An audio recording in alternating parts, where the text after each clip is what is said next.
Public Radio, I'm Blake Farmer, and this is Nashville. Hot rod custom culture is far from going cold. And right now, it's heating up in Middle Tennessee. It's not just a pastime. Entire careers are dedicated to the customization of older vehicles to suit the owner's artistic vision. But custom culture, spelled with K's, entails more than just changing the look of a vehicle. It's influenced film, music, fashion, and it's shaping Nashville too.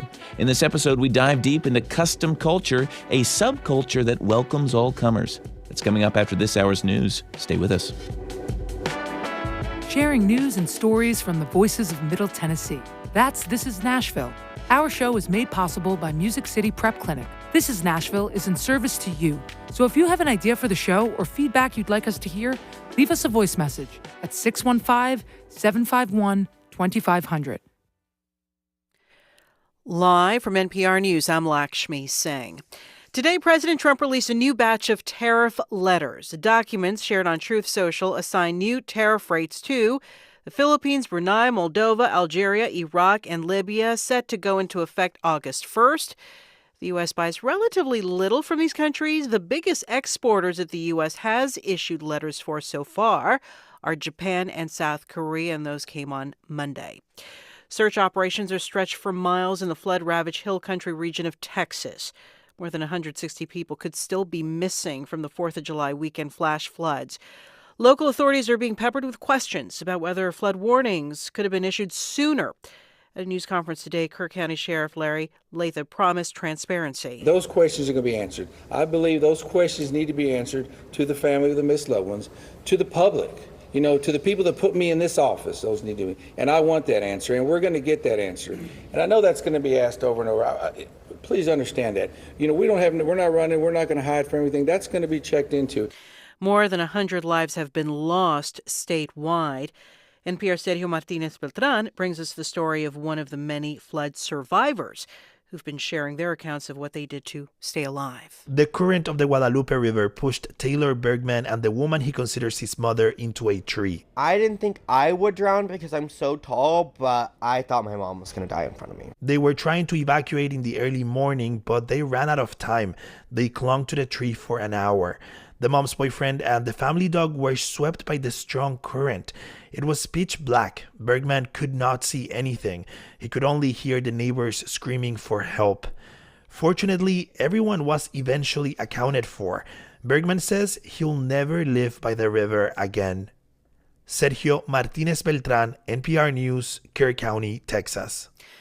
The Ukrainian Air Force says Russia launched another record number of drones at Ukraine, as well as missiles targeting the far western region near Poland.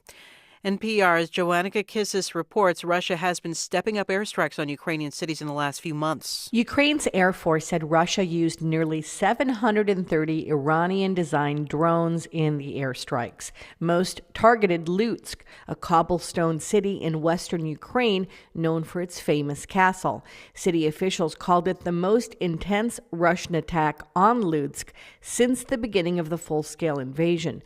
Ukraine's military says Russia is using 10 times more attack drones in airstrikes on Ukraine than it did last year. President Trump says his administration will send more defensive weapons to Ukraine, and Europe is drafting new sanctions on Russia.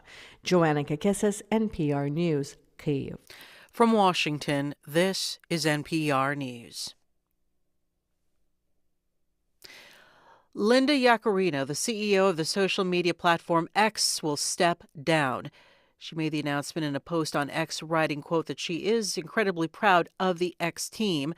Her announcement comes a day after the site's AI chatbot began posting racist and anti-Semitic content after an update ordered by the site's owner, Elon Musk, that included instructions to, quote, not shy away from making claims which are politically incorrect as long as they are well substantiated, end quote. A new analysis confirms climate change intensified the heat wave that gripped Europe this summer, and that the more intense heat wave led to thousands of deaths. We have more from NPR's Alejandro Barunda. A team of scientists from a group called World Weather Attribution figured out that the heat wave was several degrees hotter than it would have been without human-caused climate change. And the supercharged temperatures likely contributed to over 1,500 deaths in the 12 cities they looked at, which included London, Milan, and Athens. Friederike Otto is the lead of the WWA group and a climate scientist at Imperial College London. These numbers represent real people who have lost their lives in the last days due to the extreme heat, and 2/3 of these would not have died if it wasn't for climate change. In just the past few years, extra hot heat waves have contributed to tens of thousands of deaths across Europe. Alejandra Borunda, NPR News. U.S. stocks are trading higher this hour. The Dow is up 57 points at 44,298. This is NPR News. Support for NPR comes from Subaru. The new Forester Hybrid offers symmetrical all-wheel drive and up to 581 miles per tank. Part of the new Forester Hybrid family of SUVs. More at Subaru.com/Forester Hybrid. This is NPR. Funding for This is Nashville comes from you, our listeners. And Amazon, proud sponsor of WPLN's daily show, This is Nashville. Engaging our differences so we can discover our unity. More on Amazon's community work at aboutamazon.com. I'm Blake Farmer, and this is Nashville. One of the things I'm learning about being part of this show now is that you have to be careful, because if you have an idea, you are very likely to be the one who's going to see it through. Our managing editor, Tasha A.F. Limley, ran across some crazy-looking hot rods. And these were not muscle cars restored to their original beauty, maybe with a few flames added for flair. No, these were entirely new creations made from bits and pieces of other cars. They are works of art, sometimes abstract, chopped, lowered, tilted, totally reimagined. She learned that this art is part of something known as Kustom Kulture, spelled with K's there. It's been around for decades, but now it's up in our grill today. To get a better understanding of what drives this subculture, she decided she had to go to the big gathering here in Nashville, the Redneck Rumble. Take a listen. Custom car culture. What is that? I have no idea. Okay. Well, I'm going to go try to figure out. Good luck. I'm at the Redneck Rumble out in Lebanon. Here to figure out what in the world custom culture is. Custom car culture. What is that? It's here. Okay, Redneck Rumble's a little bit different than most of your car shows because you have the full customs, the full-blown show cars, and the rat rods here. Everybody gets along. You have a millionaire parked next to a guy that's on a fixed income. Nobody cares. They don't care. It's a gathering of car people. John Grimm, we're from Mayfield, Kentucky, and we come no matter what. We just love Redneck Rumble. And then this pink thing behind you, okay. That's custom. Has that been chopped? That's a new word I'm using. Yeah, it's been chopped, the roof's lowered. I would call that one a lead sled. And so you're saying there's different kinds of car culture. So you said full customs, and so I'm getting the sense that like a full custom is not restoring something to its original state. Not at all. Not at all. Just completely, you might use the body and everything else is more modern. And then you also have street rods. Street rods are, in my opinion, the 30s and 40s cars that have been modernized. They've got, new drivetrains in them and everything where you can drive them every day, but they're still a 1930s, 40s car. And then you have the rat rods, which is more creative. You build and you add stuff to it that's unusual. What's a good example? Well, right here, this Willis, everything from the door latches to the door steps to how you get in, is stuff he created out of old parts and different stuff. It's build a car out of what you have.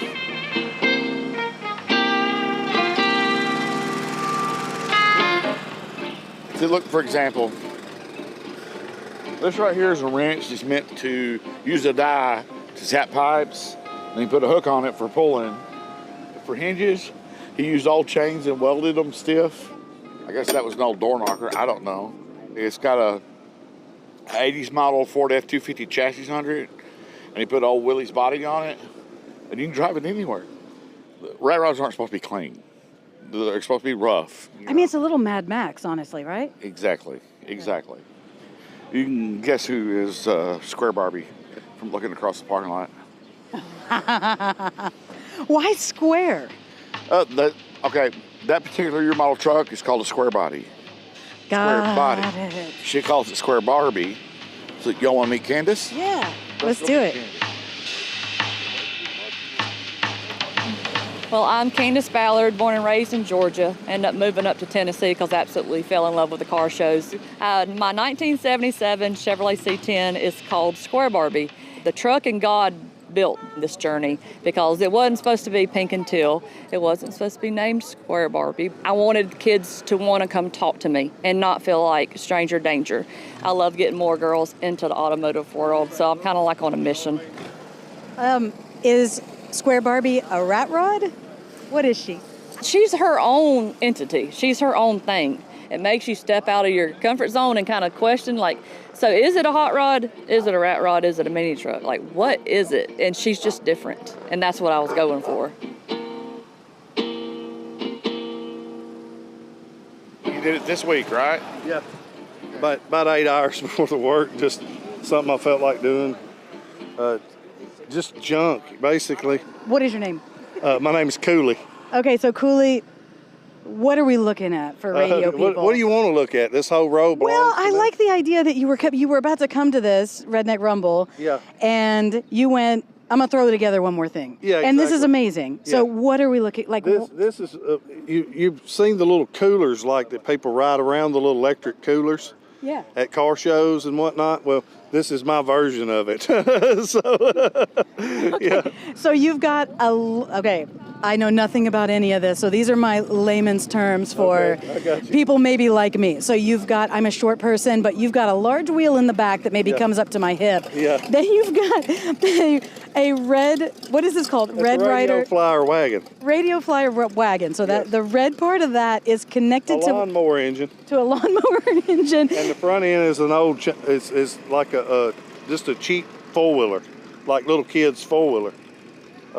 This is amazing. So yeah, of course you're not surprised that Yeah. other people love this. Yeah, and just stuff like that. Well, I mean, I mean, maybe I'm getting a little bit floofy about it, but it seems like you are taking really warm parts of childhood and Yeah, exactly. like you're bringing that into some really grown-up toys. Yeah, exactly. It's actually a pretty expensive hobby. You know, some of these rat rods can get to be $70,000, $80,000, $100,000 rigs, you know. And then you got a cooler cart that I've got about $30 in. So Cooley, a word I heard recently that I didn't know what it meant and I still don't really know, is this custom culture? It really is. Yeah. Well, everybody's going to have a different definition of that, you know. Custom to one person might be junk to somebody else.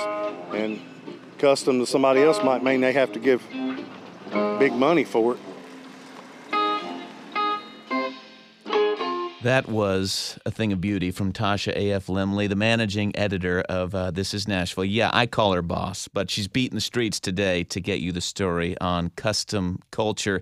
And in the studio with me, we've got two builders based in Lewisburg, Tim and Carrie Strange, owners of Strange Motion, wearing their shirts. If you want to see them, we're streaming on YouTube, and you're welcome to watch today's show at the Nashville Public Radio YouTube page. So join us there. But to you all, welcome to This Is Nashville. Thank you. Thanks for having us. All right, so did we get the terminology right there on the rat rod, lead sled, street rod, the lingo? Do you need to set us straight anywhere? No, that guy did really pretty good job. You know, rat rods aren't usually polished and shiny. Right. They're very creative. We personally don't build rat rods, but I appreciate the hobby is so big and very inclusive for all kinds. You can come and be part of the custom car culture, come to a show. You don't even have to own something cool. You could just be a fan of it or the music or just the people are super awesome. Well, 30 years, the Strange Motion has been around, but you haven't been in Tennessee that long. How did you make your way to Lewisburg to set up? I started my shop when I was pretty young, actually before we were married, but we were dating. She was doing my interiors, just because that's, small town, everybody. Doing the interior of the cars, Yeah, Carrie she was. did the interior Okay. for a full time for like 15 years. And, starting to get known, national awards, magazines. We've been very lucky with magazines. I don't know if the younger generation remembers magazines. There's still some, but now it's the internet and the YouTube. And, but I came down and volunteered. The Power Block shows that were on Spike TV back then, now, it's changed and they're on different networks and stuff. They're filmed here in town in Franklin. Yeah. So I got asked and volunteered on a show. A few months later, they flew me down for a screen test. 14 years ago, we moved down. I did Search and Restore TV show here in Franklin for it's Power Nation shows now. They've changed, kind of rebranded. So, yeah, well, the custom culture is all over parts of cable TV. But I wonder, what's your all's assessment, Carrie, of custom culture in Middle Tennessee? I mean, I'm guessing there are plenty of people you might run into who don't know the first thing about it. There's a lot of people that don't know a lot about it, but it's really big in the Tennessee area. There's a lot of car people in this area. What have you seen since you arrived? So I'm in the events industry, so I put on car events. So that it's kind of my life. So we go to car shows all the time. There's a lot of cruise nights in the area. About every town, Spring Hill has a cruise night. Out at Nashville Super Speedway, they have a Saturday cruise. There's a lot of people. There's a lot of people you'll see just driving down the road, driving to work, in their hot rods and their customs and their modern cars even that they've customized. So, well, what is it that draws people to custom culture? I mean, I could imagine it might not even be the cars; it might kind of be the scene sometimes. A lot of times it is. It's the people. The people in the hot rod community are amazing people. They're the people that are going to, help the next person, with either a missing part or, very rarely are you going to see somebody alongside the road in a brand new car and have somebody pull up to help them. But if you see a hot rod or a custom car alongside the road, people are going to stop and help them. Because they have a sense of a community with that person. Exactly. Do you all drive a custom car usually, or do you drive the Honda like the rest of us when you're just going out? No. So I work from home, so I don't drive very often. Okay. When I'm not at an event, I'm at home. I do have a custom car, and it's a '64 purple. Everybody thinks it's pink, but it is a purple Corvair. This is the one that really stands out. For those who saying the word Corvair does not bring an image to mind, can you give them one? So Ralph Nader is very famous for the Corvair. Okay. The Corvair used to have the motor in the rear. We customized it, basically built a new chassis, and the motor is in the front. So if most people know, and since I built my Corvair, everybody comes up to me, and I say everybody on the size of 40 or 50 and up. I used to have a Corvair when I was younger because they were more budget friendly. Yeah. Well, someone who's on the show later this hour, when he arrived today, shook your hand and said, "We might have met, but I definitely know your Corvair." Yep. This thing has a reputation. If you're just tuning in, I'm Blake Farmer. This is Nashville. We're talking custom culture in Middle Tennessee today. Reminder: we're streaming on YouTube. If you want to watch instead of just listen, it's at the Nashville Public Radio YouTube page. I'm with Tim and Carrie Strange, who work from their base in Lewisburg. Tell me about this shop in Lewisburg. It's a former Pontiac dealership. Is that right? Yeah. Well, local Nashville people can fully understand this. When we first moved down to the TV show, we had a quick apartment in Franklin. When you're trying to buy commercial property in Franklin, you kind of add a zero on the end of other places around. One of the coworkers at the TV studios told me about an old building in Lewisburg, so that's why we landed in Lewisburg. It's a Pontiac dealership, was built in 1923. We like old cars, we like old buildings, and it looks abandoned from the outside. Still? Yes, because it's weird because we don't do a lot of local work. It's not about the retail business. Yeah, and when I'm in there, I kind of want left alone. My doors are locked. There's not a sign on the building. I'm by appointment only. Wow. Tim will talk cars all Yeah, day she says I do it. Oh, you don't want people to come in? Yeah, they can come, but they got to have an appointment. Productive. Yeah, because I won't get anything done. But yeah, we work on everything in there. Our newest vehicle in the building is a 1970 that we're currently working on. Wow. The newest. So you talk to me about that, your business, because you all moved down from Illinois, correct? Mm-hmm. Is there anything local about the business, or is it you might be making a car for somebody in California, New York, another country? Yeah, this industry is kind of weird. Yeah, we've got a couple local people. We got a military lady's car in there right now. Who's local, you're saying? Yeah, she was a Black Hawk helicopter mechanic. Interesting. Yeah, awesome lady. And we got another guy local. We got a Kentucky car in there. But like the hot rod guys are kind of weird. Like I got a buddy in New Jersey. His customers come from California. I got a California guy. He's got a car in there from New Zealand, and he's got a car from like Maine. Is it because they're almost not chasing, but they're looking for the artist, someone with the aesthetic that they want? Yes.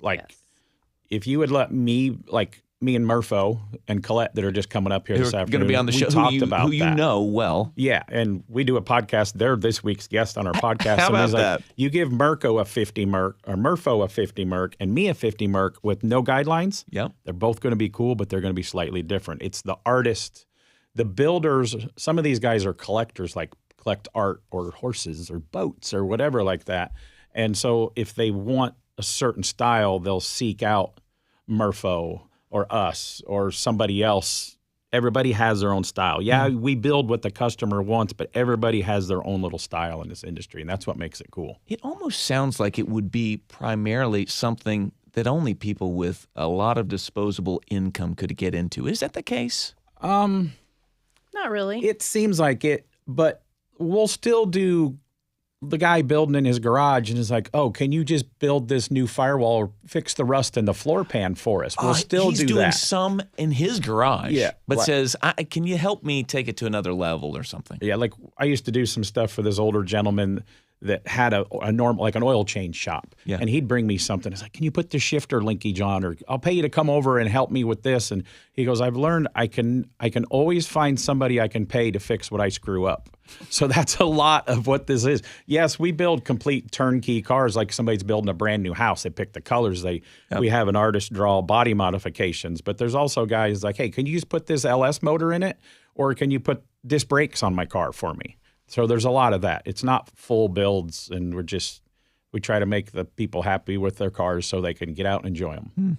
Carrie, you guys do seem to be pretty passionate about kind of bringing in a new generation of folks who want to work on cars. But do you sense that young people these days are naturally interested in this sort of custom culture, working on old cars?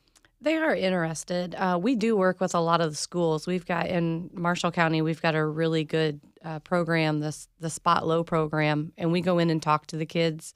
And it's just a different, like Tim said earlier before we were on the mic, is we're from the 1900s. To the kids, you say to the kids. To the kids. Back in the day. So it's just a different type of car customizing that they like. They're just customizing, different years and different types of cars. And, there's a lot of customizing. When you say custom culture, a lot of people think chop tops and tailpipes and, dragging tailpipes and that kind of stuff.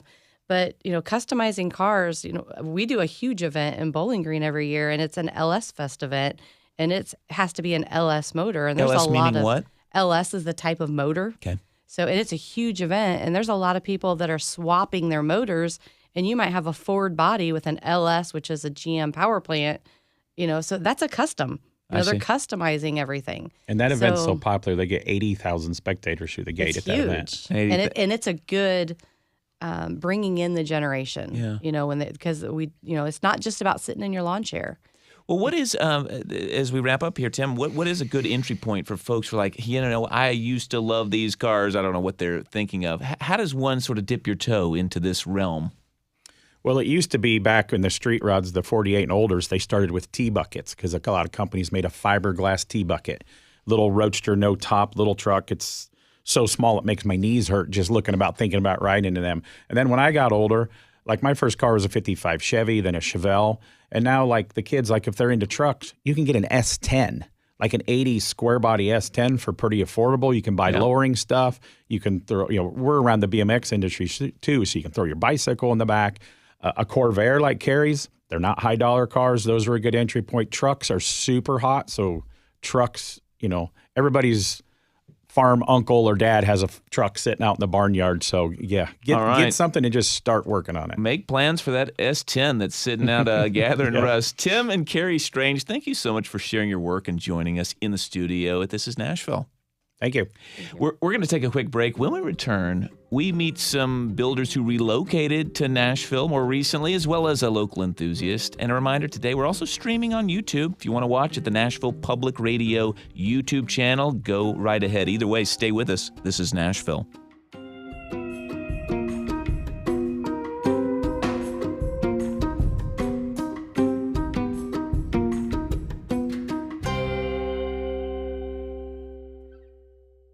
Funding for This Is Nashville comes from you, our listeners, and Community Foundation of Middle Tennessee, working to help donors make more possible through the power of community giving.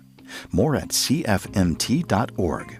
And SCRI Oncology Partners, globally recognized for their commitment to transforming cancer care. With a multidisciplinary team of clinical trial leaders and cancer specialists, they bring personalized treatment to the forefront of care. Info at cancercarescri.com. Nashville Public Radio is supported by local businesses who value informed communities. Find out how your company can become a sponsor at nashvillepublicradio.org/sponsorship. I'm Asma Khalid. Elon Musk has been relocating his businesses to Texas in recent years. Elon Musk already has Tesla and the Boring Company headquartered right here in Central Texas. Now he plans to move the X headquarters too. He's also having a big impact on the legislature. We hear exclusive ProPublica reporting on that next time on Here and Now. This afternoon at 1 on 90.3 WPLN News.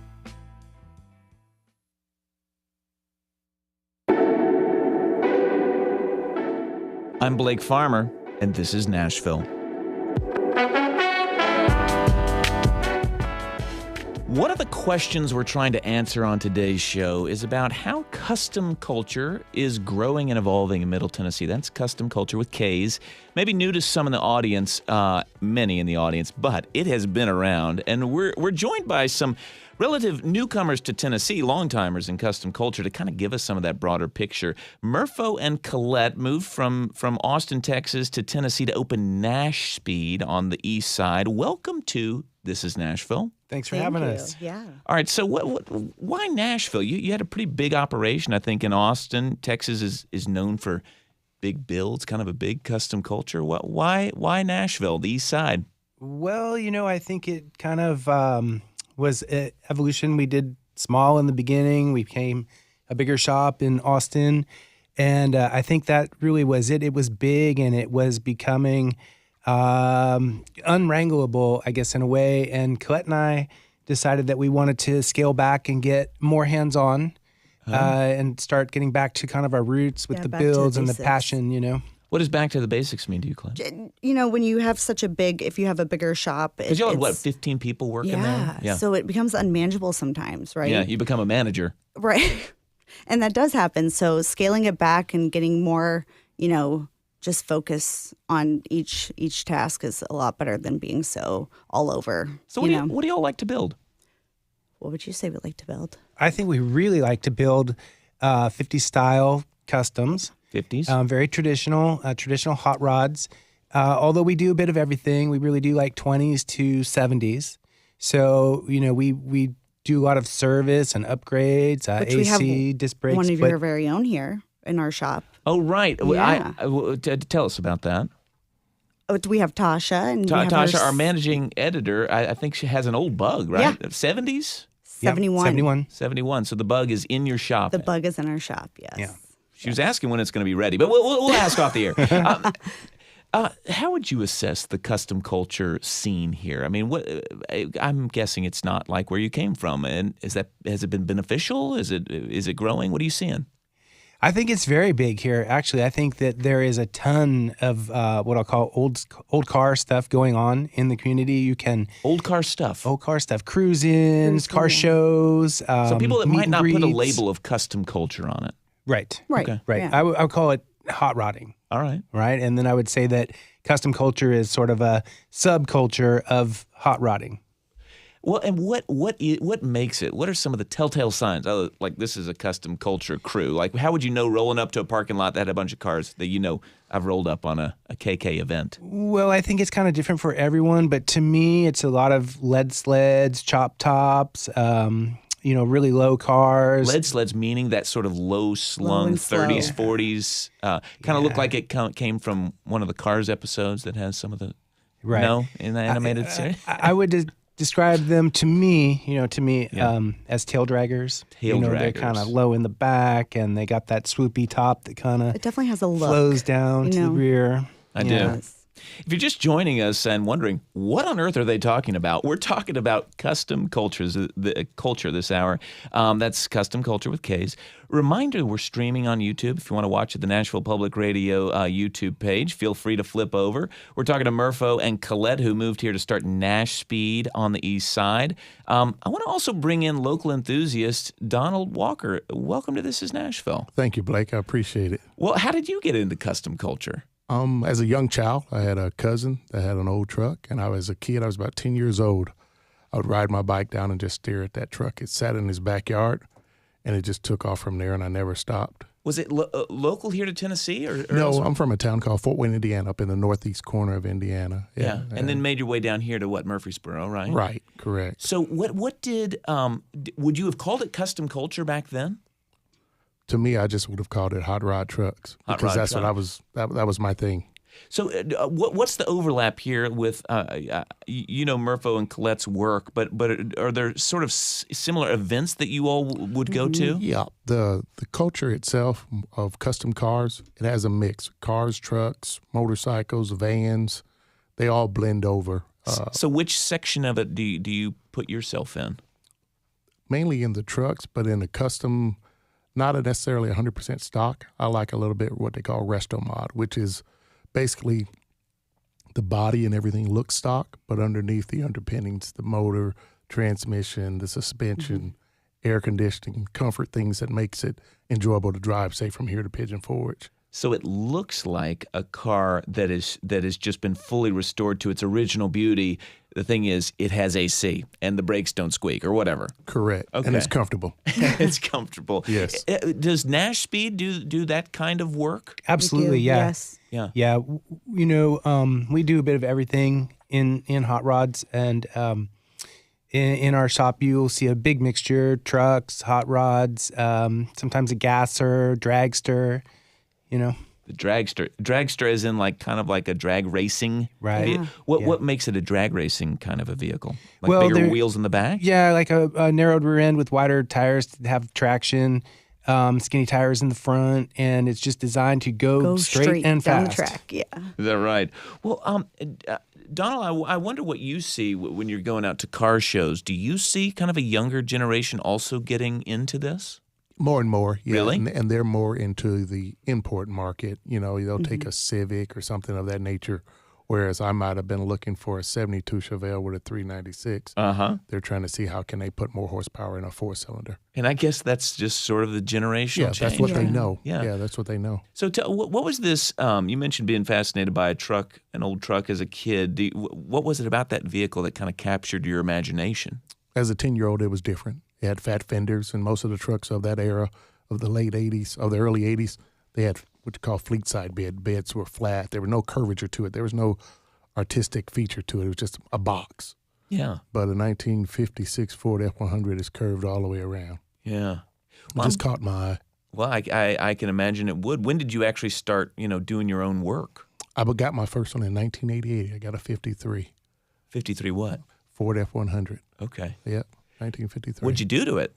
Just put a different motor in it, put a different suspension on it, redid the interior a little bit, and I've owned every there's an era 53 to 56. I've owned every year. I've only driven the 53 and the 55, but I've owned them all. Wow. When you say you've only driven it, what do you mean that you? Because you buy and you have plans, and then you move on to something else. So, then you think, you know what? Maybe I bit off more than I could chew. Exactly. Well, how does Nash Speed operate? We were just hearing from the strangers about folks. You might get a custom order from scratch. You might also get somebody who's doing their work in their garage and saying, can you help me do this thing? What does Nash Speed get? Yeah, we get all of that. We have in the shop right now, I think, cars from 5 or 6 different states. Yeah.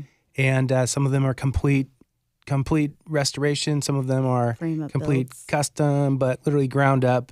And then we have other cars in the shop that are there for something particular, like a AC upgrade or a tune-up.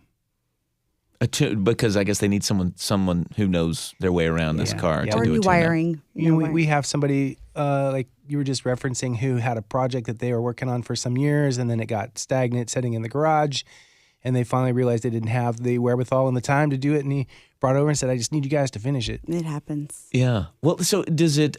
Is it more work than you can handle? Is it mostly local, or is it mostly coming from out of state? What's that look like? Well, we're new here, so we brought some projects with us from customers from out of state, and now we're starting to have some influx of Nashville local people. Yeah.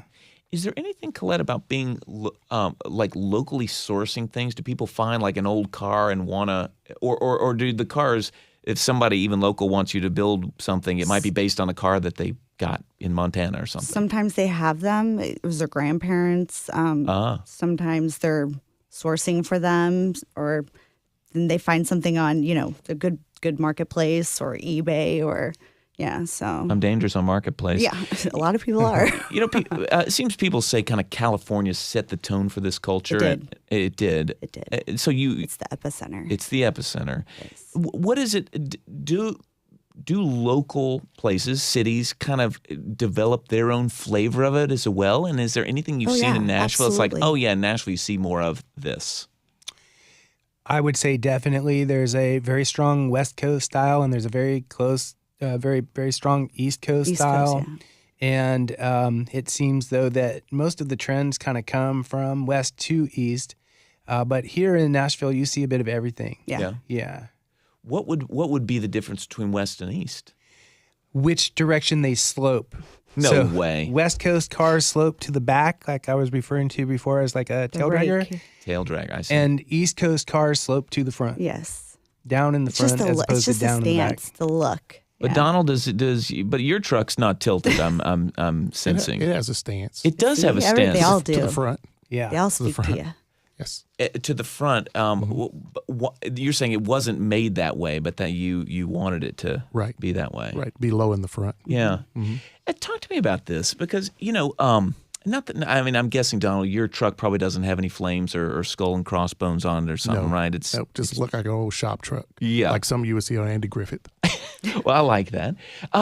It does seem that whether it's the aesthetic of custom culture or it's the restored cars, you could imagine there's a certain type of person who's drawn to it. I'm thinking of Tasha's piece was from this thing called a redneck rumble. It's like, well, the word redneck suggests the event might have a certain kind of person, probably white. Right. But I'm sensing that it's not what it is, and that it's kind of welcomes all comers. Is that what you've experienced? Oh yes, it is. I've even vended at Redneck Rumble. So yeah, it's a welcoming. The car culture is open to everyone. Yeah. It has no boundaries. Yeah. It has no boundaries. What does that look like? You had talked about car people kind of being demographic blind. What do you mean? By that I mean if you're a car person and we have a common interest, we're going to be connected by the cars. Mm-hmm. But even outside of the cars, like Carrie was mentioning, I'll help you outside of that. If you know something that I need, whether it's with my home or whatever, if I'm going down the road and I see you stopped, I'm going to reach back and help you with demographics aside. Because you're a car person and car people help one another. Even kind of the role of women in custom culture. I mean, I'm sensing that this is not like, oh yeah, the guys are working on the engines and women have their smaller role. Colette, can you talk about that? I hope more women do get involved when it comes to building. Like Carrie, she does upholstery. I didn't even know that, so I was like, hey, that's something cool I learned about her Making today. Connections, and she's super awesome. But I do hope more women do get involved because it is kind of. I mean, there's female drivers, there's all kinds of, women, up and coming, but I hope more and get involved, especially with the kids too, not just women, younger generations as well. Yeah. Well, is there something that scares people off about cars? I mean, I can imagine people just thinking, I think that this is cool, but I'm not a car person. I don't think they get scared. I think they just don't know that they could, rebuild metal. It's just metal. You can cut it out. You can do it again. Well, I was looking at a video from your shop. Y'all are welding everything. Yeah. I mean, that it forms, it bends. If it's wrong, cut it out, do it again. Yeah. Well, Murpho, you had a point? Oh, I was just going to mention that Colette fabricates, that, she shapes metal, welds metal. She's in the shop, getting dirty and burned and all that, every day. Yeah. Is there anything still missing from this, this welcoming attitude among custom culture? What would you like to see in regards to like inclusivity? Is it mostly just that new generation? Yeah, new generation. Yeah, I would love to see more interest in young folks coming into the scene, so to speak, and having the interest to try and get involved and keep it going.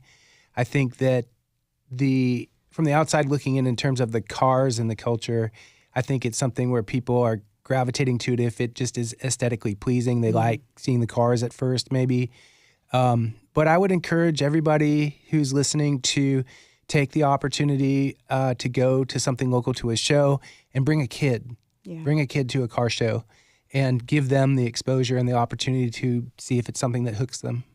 It sounds, though, kind of like obviously it's a business for you all, a lifelong career.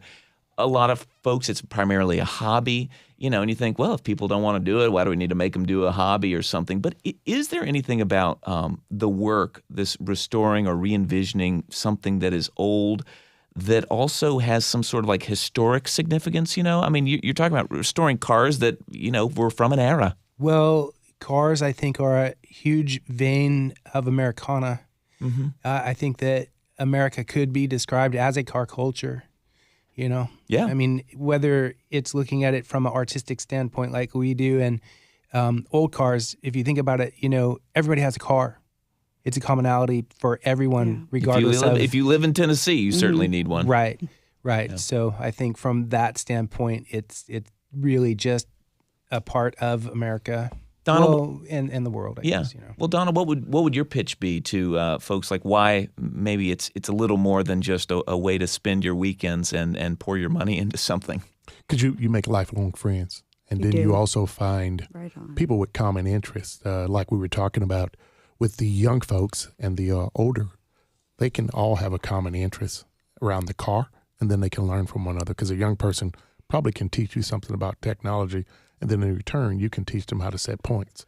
So it's a lot of sharing that could go on. All right. Listen, this is a show about what binds us together, so you're making my point for me. Murpho and Colette of Nashville, thank you for joining us on This is Nashville. Thank you. Yeah, I appreciate it. We're going to take a quick break. Donald Walker here is going to stay with us through the break. Then we'll also bring in a musician to close out the hour. How about that? That's right. Of course, there's a songwriter, custom culture crossover. This is Nashville, after all. Stay with us.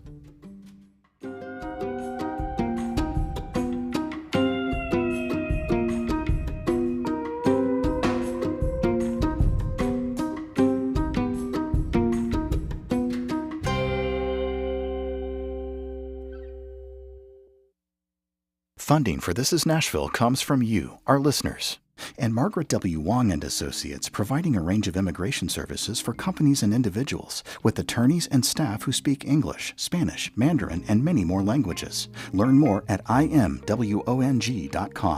And Alliance Bernstein, built on the culture of knowledge and innovation to help advance the financial success of their clients. AllianceBernstein.com.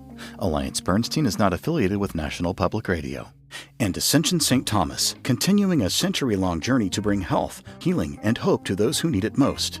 When others say the challenge is too great, Ascension St. Thomas believes, with God and each other, nothing shall be impossible. When you go to a big show in town, there's a group of highly trained specialists behind the scenes. My name's Patrick. I'm a stagehand. I am the audio systems tech. I'm a guitar tech. And you need someone to lead that crew. So the first thing that's coming off the truck, I'm Tori, sorry. I'm Wilco's production manager. Our newest music citizen is Tori Butash, The Wrangler. Episode 4 of Music Citizens airs tonight at 6:30. Alrighty, let's get after it. I'm Blake Farmer, and this is Nashville.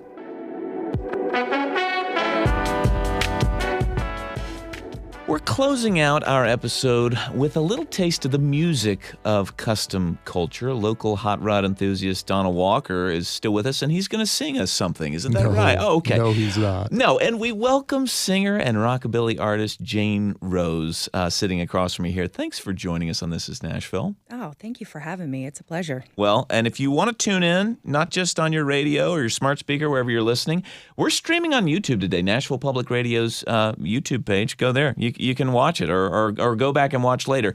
Jane Rose, the real question is, when did your music start to cross over into Kustom Kulture? I think it's always been there, but I would say closer to about 2010 when I moved to Nashville. I started following that rockabilly, neo-rockabilly genre. Okay. And I really feel like that kind of goes hand in hand with the Kustom Kulture or hot rod because the music is a throwback to the 50s rock and roll. Yeah. But I've so always like loved the Cars, it's a throwback. I think so, yeah. Well, let's. There's no reason to hold off. Let's go ahead and listen to part of one of your songs. This one's called "Left Lane Boogie."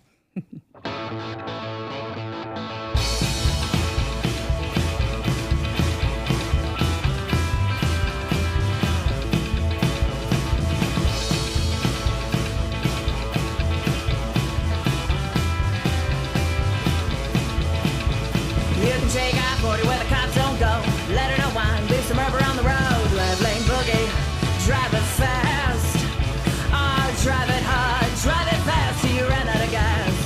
Oh, left lane boogie, keep the pedal to the floor. Give it all she's got, give it till there ain't no more. Hey, left lane boogie. That is an aptly named song, "Left Lane Boogie" by Jane Rose, sitting across from me. We're enjoying that. If you like me, sometimes people use terms like rockabilly, and you think, I'm not sure I could tell you what rockabilly is. That was rockabilly, folks. So, but I like your point, Jane Rose, that it's a throwback to the same era that a lot of the cars in Kustom Kulture are a throwback to. Was that intentional? I don't know if it was intentional or just hand in hand because it seems like it was such a different time where people were looking for a more positive future. You know, the cars were so creative. The music was a new music, and then the cars, coming out with such great designs. It was the cars of the future, and the music of the future was rock and roll. And it's like now we look back on it, we're like, well, I don't think the cars got any better. Well, they run a little longer, but yes, Yeah. maybe a little more efficiently. But I don't see many people trying to restore. I won't name any cars. Donald Walker, you go to a lot of car shows. What kind of music do you take in at car shows? Mainly like rockabilly and Really? then like 50s and 60s musics of that era. That's basically what you hear at most car shows nowadays and cruise-ins. Well, so like a crew, where is this happening? Just kind of when people have the car pulled up, you've got the hoods up, you got people kind of pawing over all the cars. There's some music just going loud to kind of set the mood. Just for the backdrop. Yep. Yeah. Yep. So does it feel like there is one kind of music for Kustom Kulture? I think if I had to say, just from my exposure to it, I would say it probably is rockabilly. Yeah. That's the main or the majority of what you hear when you go to a cruise-in or a car show. Predominantly cruise-ins, because cruise-ins are normally on a weekend, on an evening, or Cars and Coffee, and you hear laid-back music like that. And Cars and Coffee is kind of like a Saturday morning kind of Saturday gathering. morning, 7 to 10 of that era. Yeah. Yeah. All right, so you pull up to one, and you're put in charge. I don't even know if this is how it works, of the soundtrack. What do you put on? If I were there, it would probably be 50s and 60s music. Probably more of the 60s because I'm a child of the 60s. Well, I respect that. Yeah. Jane, your music feels kind of like an extension of this entire aesthetic. So I wonder, how do cars and kind of the style, even your fashion style here, kind of all come together for you creatively? Oh, my goodness. Well, the cars inspire songs, like what you just heard with Left Lane Boogie. Yeah. I mean, that's an inspiration. I have another song called Mopar Car that is 100% inspired by my 65 Dodge Dart. All right, tell us about that car. You drive it, correct? Oh, yeah. It used to be my daily driver for years. And then she just needs a little bit more work than I can afford for a daily driver. So she would have been here today if she'd have said yes. But oh, you really tried? Yeah. What happened? She needs a battery. It's so simple, but I swear those old cars, they just drain batteries. Is there something unique that they draw on the battery all the time, so they're just more likely to not start? Yeah. Usually she starts. But where did this 1965 Dodge Dart come from? So I got it from somebody in Lebanon, Tennessee. They had gotten it from California. I've had it now for probably, nearly 10 years now. And other than just upkeep, I haven't done anything special or custom to it. I'm just really happy that it runs. Yeah, some days. Most days. So yes. what is it? Yeah, why does that car mean something to you in particular? Is it just like, listen, if I'm going to kind of be part of this crowd, I got to have something to show up in? I just enjoy the car. It puts a smile on my face. When I'm on these Tennessee back roads and I'm just cruising about 55, 60, there's just something about the way that car, it floats. It just feels good. Yeah, Donald, can you appreciate that kind of that it just has a different feel? Although it sounds like yours at least has air conditioning in it now. Yeah, and I echo what Jane said. It's the cruising the back roads, just getting a release from life. Man, it's just 2-lane road, just nice and easy. Mm-hmm. And then the connection with my truck, the truck that I have, I had a truck before. My dad taught me how to drive a column shift in it, and that's what makes it memorable for me. So this is a car that you have a clutch, but it's 3 on the tree or something. Yes, and many people can't do that. I don't know that I've ever done it. I pride myself on my stick shift abilities, but I don't think I've ever had it on the tree. Why does it feel different? Just because it's on the wheel and the wheel wants to turn? It's on the wheel, and you have to the orientation of it versus it being in the floor. Yeah. Jane, I'm curious. You're obviously an artist all around. You've mentioned that custom culture is all about kind of creating something from what you've got, especially as we heard at the top of the show, people who are making these rat rods from any number of things. But, yeah, I wonder, is there a something akin to that's the process for you with music, that you're sort of taking the pieces that you've got and putting them together? Oh, yeah, absolutely. I mean, for rat rods and some of the custom hot rods that are not considered a custom, where it's just kind of pieced together with, well, I've got that works, I don't have tons and tons of money, but I've got this really fun vehicle that I've put a lot of work into. I've taken bits of my life and put into it. And I definitely could see that with music, because songwriting, I've taken bits of my life and put into my songs and put it into something that I enjoy and that I hope other people enjoy too. Yeah. Well, looking ahead, what would you hope for the custom culture scene in Nashville? What would you hope that it looks like 10 years down the road? I hope it continues to grow. I think it will. I think it's the cars and the art that is around the whole custom culture thing, between music being the art, visual arts of these custom vehicles, or, hot rods that have been pieced together. There's something about doing it with your hands and about creating something. And I feel like it's going to appeal to the younger generation as they get fed up with all of the technology that takes away being human, if that makes sense. We get down to the nitty gritty of things because you're doing something yourself. Are you saying there's something almost about driving the 1965 Dodge Dart, whether it's been souped up or not, and maybe that it's not, that is kind of like listening to a record instead of listening to Spotify, or putting the screen down and reading a real book? Mm-hmm. Yeah. Yeah. Well, are you? Is that the ethos of the custom culture crew that meets up all over the country? I know you do. Murpho and Colette, who were in here, said they met you, I think, in Austin sometime when you were playing at one of the shows down there, perhaps. Yeah. What do you see all around the country? It's a family. Honestly, it's such a small community. It is a family. Like you were saying, car people stick together and they do take care of each other. I've had my really old van that I don't have anymore. break down on me. And I've had to reach out to my friends in the hot rod community and say, hey, my draft shaft just literally fell out on the highway. Help. And the crew is there. And they come and they help. It is a family. Donald, are you more the helper, or have you been the recipient of help when the car is not doing what it's supposed to on the side of the road? Both. Really? Both. I've had my truck run out of gas, and I had a friend that bring me home, and I'm sitting in church the next day playing with numbers in my head because my fuel hand didn't work accurately, and boom, it was out of gas. So. Oh, you thought you'd broken down? I thought I'd broken down. What you'd actually done is run out of gas. Run out of gas. And he calls himself a car guy, folks. But it's an experience and memories, right? That's right. Well, what about on the helping side? When has this happened? I have friends that I'll help from time to time, help do different things that they need done. I'm always willing to help somebody. Yeah. And mainly I love chasing parts, so somebody say, hey, I'm looking for this. So you just get excited. Yeah, and I'll find that part. Where does one find the parts that you might need if you're not paying the big bucks for somebody else to do it? Either Marketplace, eBay, or the old way with a phone and connections that you've made over the years. Just because when you go to shows and stuff, you meet people, and swap meets, you meet people, and a big part of that is just networking. And you meet people and you get their numbers, and you call them. They may know a guy that knows a guy that knows a guy. Then there's your part.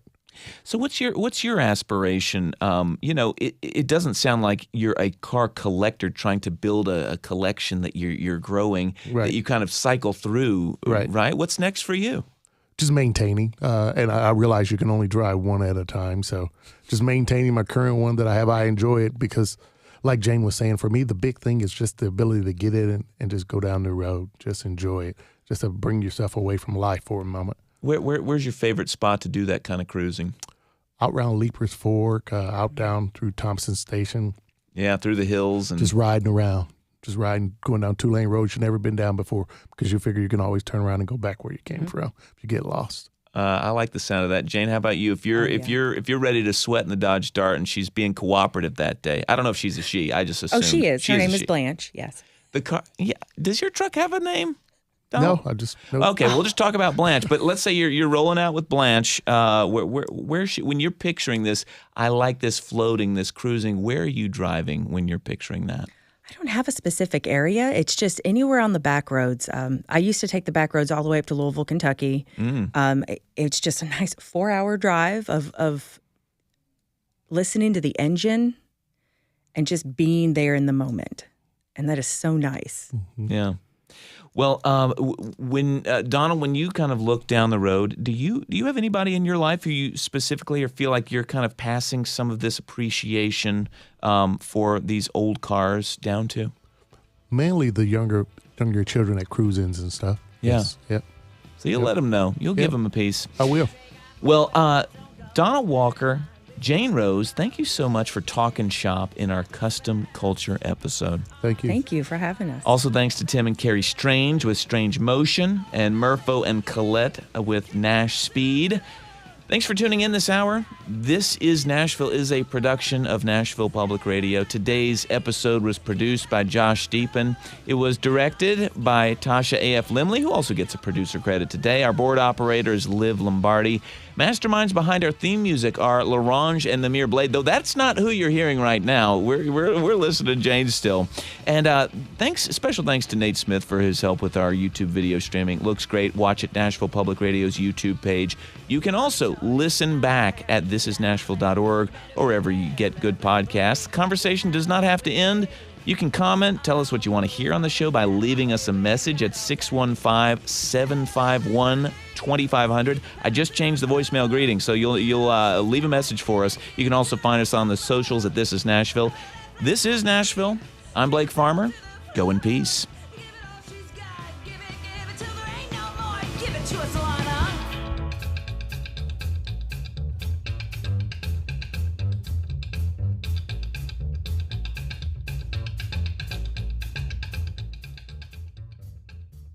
Funding for This Is Nashville comes from you, our listeners, and Blue Cross Blue Shield of Tennessee, serving the young and young